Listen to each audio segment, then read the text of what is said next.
Once upon a time Newton தலையில வந்து apple மூலமா கிராவிடேஷனல் ஃபோர்ஸை கண்டுபிடிச்சாரு.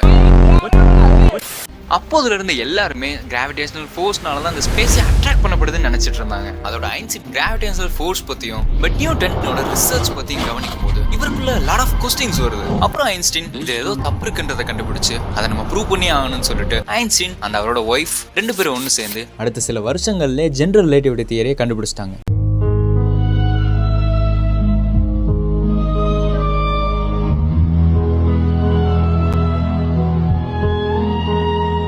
அப்புறம் அதுக்காக நோபல் பிரைஸ் நிறைய பிளா பிளா பிளான்னு வேர்ல்டு பெஸ்ட் சயின்டிஸ்ட் ஆகிட்டார். அவரோட தியரி எப்படி என்ன சொல்லுதுன்னா, ஸ்பேஸ்ல கிராவிடேஷனல் ஃபோர்ஸ்னால எதுவுமே ஈர்க்கப்படல. ஸ்டார்ஸ் அண்ட் பிளானட்ஸோட மாஸ்னால ஸ்பேஸ் பெண்ட் ஆகுது. ஈவன் லைட் கூட அதுல பெண்ட் ஆகி தான் வரும்ன்றதை கண்டுபிடிச்சாரு. இது மூலமா அப்போ இருந்த எல்லாருக்குமே ஸ்பேஸ் பத்தின ஒரு பெரிய மிஸ்ட்ரி சால்வ் ஆன மாதிரி இருந்துச்சு. Have you solved it, Professor Einstein? Not quite yet, but the beast is cowering, that's for sure. Okay cosmics, இந்த மாதிரியான சயின்ஸோட ஃபேக்ட்ஸ் அண்ட் ஸ்டோரிஸ் பற்றி தெரிஞ்சுக்க என்னோட சேனலை சப்ஸ்கிரைப் பண்ணிக்கோங்க.